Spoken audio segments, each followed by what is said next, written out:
Yeah, some reporting coming through. I think it's still slow. That's the problem. And I think I was taking a walk a bit earlier during the previous interview. I was on the floor just walking around, chatting to some of the party representatives. They were saying they've been sitting there since 1 o'clock this morning.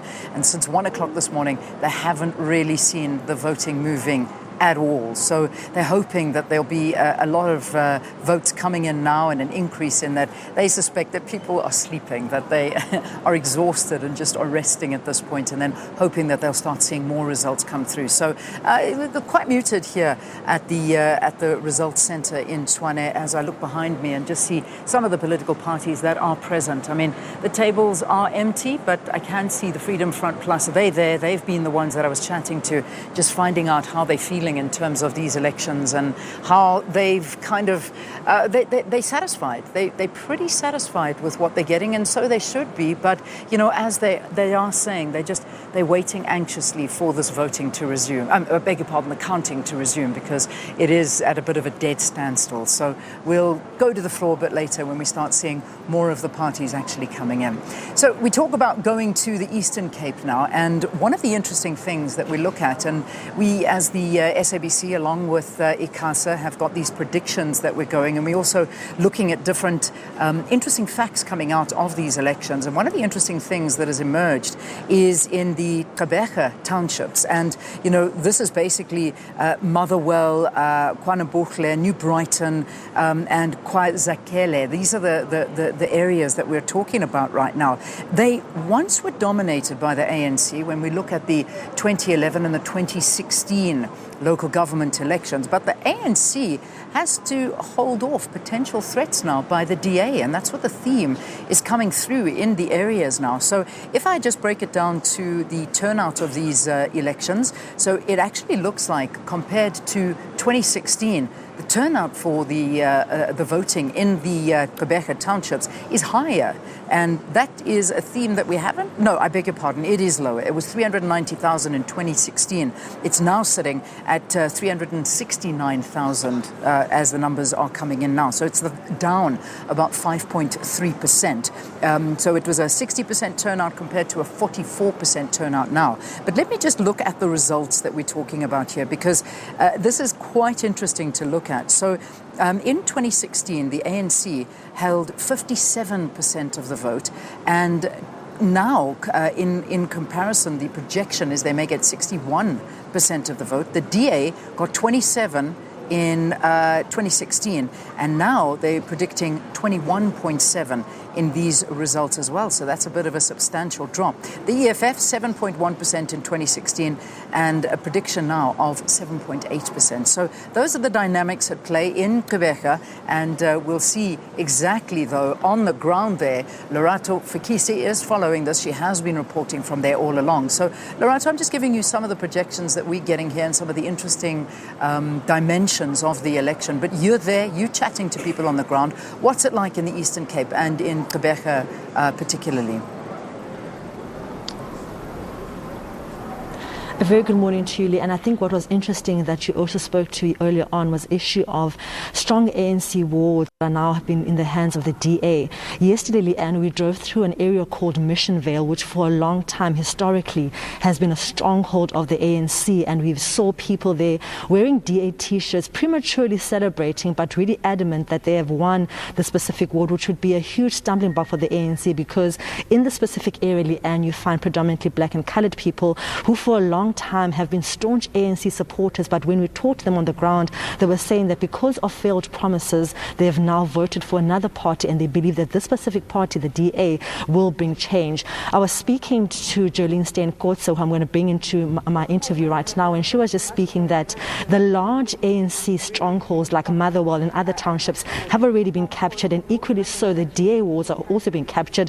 What is going to be the turning point in NMB, Leanne, is going to be those those not too sure, those middle ground wards where the ANC and the DA both have power, but also those parts where the smaller parties such as the PA and also the Northern Alliance have strongholds as well. So I think those specific wards are going to be the deal breaker now, because as things stand, and the ANC is ahead, but just 2% is the DA just behind them. So it is very, very tight. It is highly contested, as we had anticipated. But like I said, those in-between wards where it's not really a DA or an ANC ward are going to bring the difference to seeing who's going to get what we think may actually be a coalition, not an outright majority.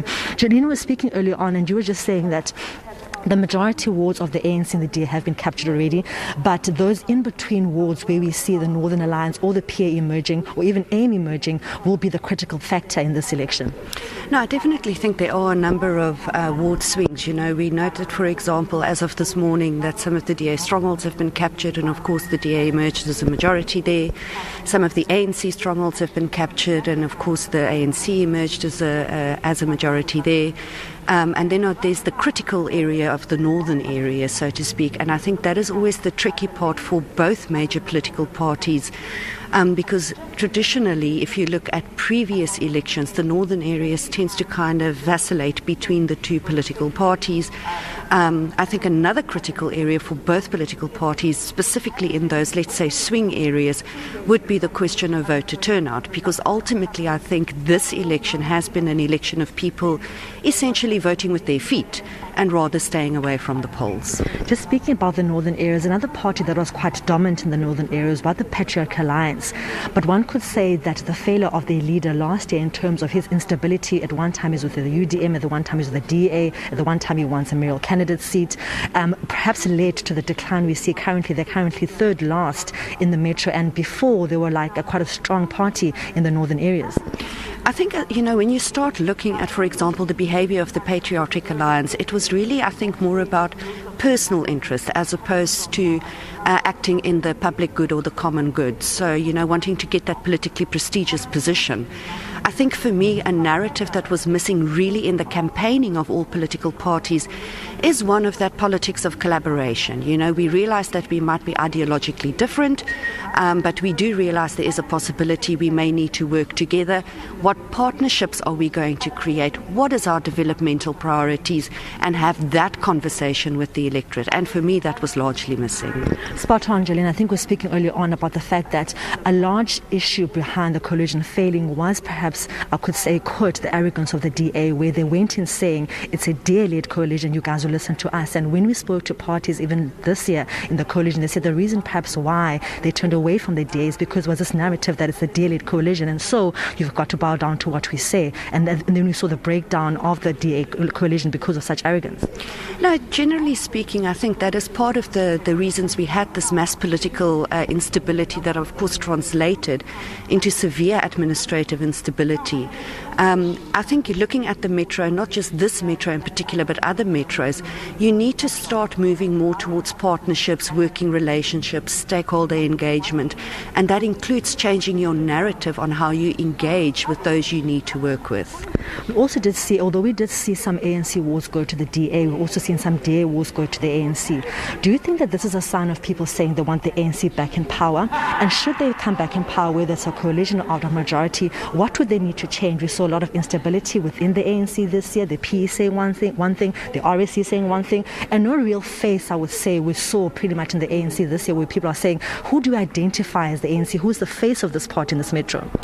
No, definitely. I think that very often, especially at a local level, you find campaigns that are largely nationally driven, and maybe not taking into consideration the little nuances that you may find at a local level. So, we very often see the national leader kind of as the face of the party on T-shirts, on party paraphernalia. And for me, I think the critical issue is going to be that when we get into this next 5-year period, is really building up that kind of, we are the face of the party, this is how we engage with communities, this is how we build our working relationships and our stakeholder engagement, and this is how we are going to try to collectively take the metro forward. Then lastly, Joleen, we've seen this year the emergence of independent people running, like we saw Mr. Kuster Jack for the AIM. He's currently now at number 4, taking out UDM, which has been a stronghold. Are we going to see over the years more independent parties coming into the party, and what becomes their role? Because we saw last year the smaller parties more taking up a role where they just want positions and not really collaborations. Will we see now these smaller parties coming in and saying, you know what, I'm a new party, I want to learn, but learn collaboratively to bring better service delivery? Well, on the one hand, I do think that is a strong possibility. We have throughout local government elections seen the increase in, independent candidates or new, not calling themselves, interestingly, political parties, but political movements, so to speak, come up. And those, for me, play a critical role, especially at a ward level or at a more localized level, because they are able to give voice to some of the issues that bigger parties might miss. So they are able to maybe bring onto the political agenda key concerns within very localized spaces that can be easily addressed and empower communities for their own human dignity. And it is maybe there where your bigger political parties are somewhat missing the mark a little bit. And then, Joleen, the metro is highly contested, but I get the question people are asking is, why do all political parties want to govern in this metro?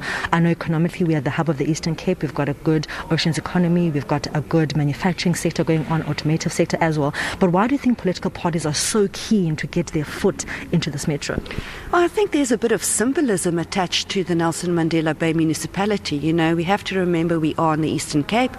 Eastern Cape is traditionally constructed as the heartland of the ANC, and this is the largest metro within the proverbial heartland of the ANC. And I think just the instability and decline that we have seen from roughly about the 2011 local government elections really starts showing that there is this almost disillusionment with the ANC, and that its position as being the voice of the people within its own heartland does become highly contested within the urban areas. Well, that was Human Resource Council researcher Joleen Steyn-Kotze just speaking about the dynamics of the metro, speaking about the role the ANC has played throughout the years, how perhaps instability within the ANC led to their collapse in 2016, the role that the DA has to play now should they come into a majority or should they come into a coalition, and also speaking about the new players, independent parties, and what role they must play. Ultimately saying that in the end perhaps we will see a coalition, but saying for this coalition to work, it must be about all parties coming together for better service delivery. For now, let's just go to an ad break.